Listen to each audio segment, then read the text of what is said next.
Video में मैं survive करने वाला हूँ एक वन ब्लॉक में, और इस वन ब्लॉक में सरवाइव करने के लिए मुझे इसे एक सर्वाइवल बेस में ट्रांसफॉर्म करना होगा, जो करना बिल्कुल भी इजी नहीं है। और साथ ही साथ मैं ये गेम हार्डकोर मोड पे खेलने वाला हूँ, यानी कि यहाँ पे मैंने एक भी गलती की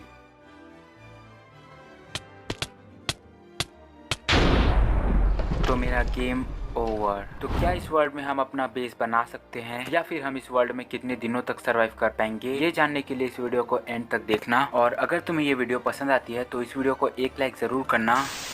डे 1 को मैंने वही किया जो हर एक प्रो गेमर को करना चाहिए। मैंने डे 1 को बस पूरा दिन माइनिंग ही किया, एंड जैसे ही मैंने अपनी माइनिंग स्टार्ट की थी, मुझे कुछ ही ब्लॉक्स के बाद यहाँ पे एक चेस्ट मिला था, जिस चेस्ट में मुझे यहाँ पे कुछ लेजेंडरी आइटम्स मिली थी। मैं बहुत ही ज्यादा एक्साइटेड था कि इस चेस्ट में मुझे क्या मिलेगा। मुझे लगा था इस चेस्ट में कुछ ज्यादा अच्छा सामान और बहुत ही ओपी लूट्स होंगी, बट यहाँ पे मैं गलत था, क्योंकि उस चेस्ट में कुछ ऐसा बिल्कुल भी नहीं था। मुझे लगा ये वन ब्लॉक है तो इसमें कुछ अच्छा ही होगा। फिर जैसे ही मैंने अपना चेस्ट ओपन किया, मुझे वहाँ पे कुछ सीड्स एंड फ्लावर्स मिले, एंड उसके बाद मैंने ये वाला चेस्ट जो है माइन किया, एंड मैंने बस पूरा दिन माइनिंग ही की।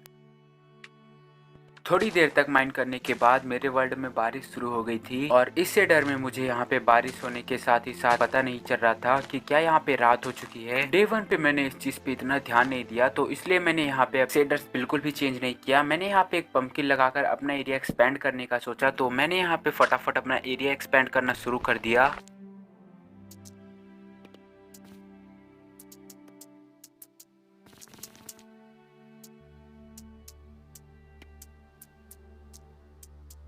तो मेरा डे 1 यही सोचने में निकल गया कि क्या अभी यहाँ पे रात हो रही है, एंड मुझे बिल्कुल भी समझ नहीं आ रहा था कि क्या यहाँ पे सच में अभी रात हो रही है या फिर अभी दिन ही है। तो फिर मुझे यहाँ पे फाइनली डे 1 के एंड में लगा कि मुझे अब शेडर्स चेंज कर लेना चाहिए, एंड फिर मैंने डे 2 को फाइनली डिसाइड किया कि अब मैं शेडर्स ही बंद कर दूंगा। एंड शेडर्स को ऑफ करने के बाद मेरा बेस कुछ ऐसा दिख रहा था, तो मैंने यहाँ पे फिर से डे 2 को वही किया जो हर एक प्रो गेमर कुछ पूछा मैंने कुछ। डे 2 को मुझे माइनिंग करते हुए एक चेस्ट मिला, जिसमें मुझे यहाँ पे water bucket and ice block के साथ कुछ सीड्स एंड सैपलिंग्स मिली थी, जो कि मुझे यहाँ पे बहुत ही ज्यादा हेल्प करने वाली थी। तो मैंने जल्दी से यहाँ पे बिना टाइम वेस्ट किए सोचा कि मुझे अब यहाँ पे अपना एरिया एक्सपेंड करना चाहिए, जहाँ पे मैं अपना अनलिमिटेड वाटर सोर्स एंड यहाँ पे अपने सीड्स एंड सैपलिंग्स को प्लांट कर सकूं। जल्दी से मैंने अपना एरिया एक्सपेंड कर लिया, एंड फिर मैंने वाटर एंड आइस का यूज करके अनलिमिटेड वाटर सोर्स बनाया, एंड उसके बाद मैंने ट्री सैपलिंग्स को भी प्लांट किया, और फिर मैंने थोड़ी सी फार्मिंग भी की। एंड इतना सब करते करते पता नहीं चला कि कब यहाँ पे शाम हो चुकी थी। तो मैंने यहाँ पे वापस ब्लॉक को माइनिंग करना शुरू कर दिया।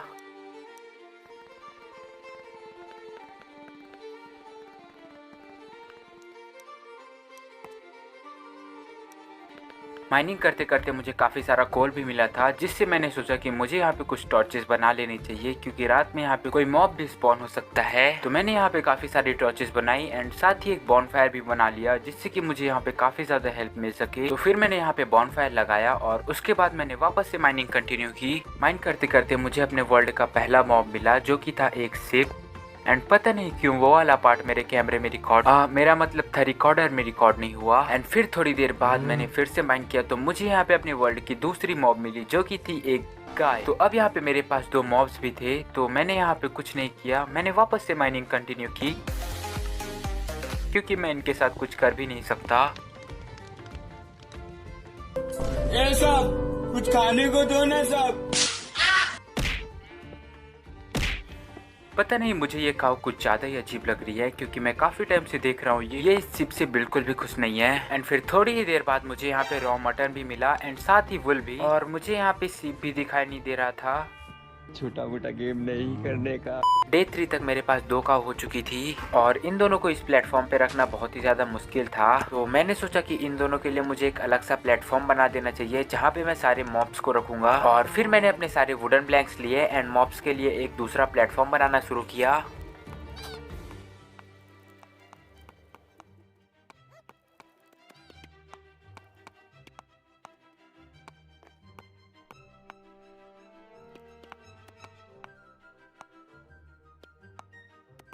थोड़ी ही देर में मेरे सारे वुडन प्लैंक्स खत्म हो चुके थे क्योंकि मेरे पास बहुत ही कम वुडन प्लैंक्स था और जितने मेरे पास प्लैंक थे उतने में तो सिर्फ प्लेटफॉर्म शुरू होते ही खत्म हो गया। फिर इसके बाद मैंने पता नहीं क्या किया, मैंने वापस से माइनिंग कंटिन्यू की। पूरा दिन मैंने बस ऐसे ही टाइम पास किया। डे 4 को मेरे पास काफी ज्यादा लूट हो चुकी थी तो मैंने उसके लिए एक लार्ज चेस्ट बनाया जिसमें मैंने अपने सारे के सारे रिसोर्सेज को स्टोर कर दिया। एंड मैंने जो सेपलिंग्स प्लांट किए थे वो भी अब ट्री में बदल चुके थे। तो मैंने बिना टाइम वेस्ट किए सबसे पहले जाकर ट्री को काटना शुरू किया जिससे कि मुझे ओक लॉग्स एंड कुछ सेपलिंग्स मिल सके। फिर मेरे दिमाग में एक आइडिया आता है कि क्यों ना मैं एक शेयर्स ही बना लूं जिससे कि मैं सारे के सारे लीव्स को भी कलेक्ट कर सकता हूं। मैंने बचे हुए आयरन से शेयर्स बनाया एंड फिर जाकर ट्री को पूरा नंगा कर दिया। इसके बाद मैंने वापस से माइनिंग कंटिन्यू कर दी एंड डे 4 को मैंने बस यही किया। डे 5 को एक बार फिर से मेरा रिकॉर्डर स्टॉप हो चुका था एंड डे 5 का मैंने कुछ भी रिकॉर्ड नहीं किया। एंड डे 5 को ही सबसे ज्यादा मॉब्स स्पॉन हुए थे क्योंकि मेरा एरिया काफी ज्यादा बड़ा हो चुका था। तो मैंने पूरा दिन बस क्रीपर और स्लाइम को मारने में ही स्पेंड कर दिया। डे 5 को रात होने तक मेरा रिकॉर्डर ऑन हो गया था। सबसे पहले मैंने एक ज़ॉम्बी को मारा, उसके बाद मैंने यहाँ पे पता नहीं फिर से क्या किया, मैंने वापस माइनिंग कंटिन्यू की क्योंकि मुझे यहाँ पे 2 शिप्स की बहुत ज्यादा जरूरत थी जिससे कि मैं अपना बेड बना सकूं। तो मैंने शिप्स के लिए पूरी रात माइनिंग कंटिन्यू की एंड एक बार फिर हमारे पुराने दोस्त मिलने आए थे तो मैंने इस बार इनकी बहुत अच्छे से खातिरदारी की और फिर इसके बाद मैंने एक बार फिर माइनिंग ही कंटिन्यू की। थोड़ी देर माइन करने के बाद मेरा रिकॉर्डर एक बार फिर से स्टॉप हो चुका था और मुझे ये बात बिल्कुल भी पता नहीं थी तो मैंने बस माइनिंग ही कंटिन्यू की। और थोड़ी देर बाद वहाँ पे एक क्रीपर स्पॉन हुआ जिससे बचने के लिए मैं पीछे हट ही रहा था, तभी वो अचानक से ब्लास्ट हो गया। जब तक मेरा रिकॉर्डर ऑन हुआ था तब तक मेरे साथ कुछ ये हो चुका था। उस क्रीपर के फटने की वजह से मैं अपने प्लेटफॉर्म से नीचे गिर गया जिसका मतलब ये है कि अब मैं इस वर्ल्ड में वापस कभी नहीं खेल सकता। और मैंने इस जगह पे सिर्फ 5 दिन ही सरवाइव किए। इस वीडियो को बनाने में मुझे बहुत ही ज्यादा टाइम लगा। अगर तुम्हें ये वीडियो पसंद आती है तो इस वीडियो को 1 लाइक जरूर करना। Let's aim for 100 likes. अगर तुम लोगों ने इस वीडियो पे 100 लाइक्स कंप्लीट करा दिए तो नेक्स्ट वीडियो में मैं तुम्हें 25 डेज सरवाइव करके दिखाऊंगा, प्रॉमिस।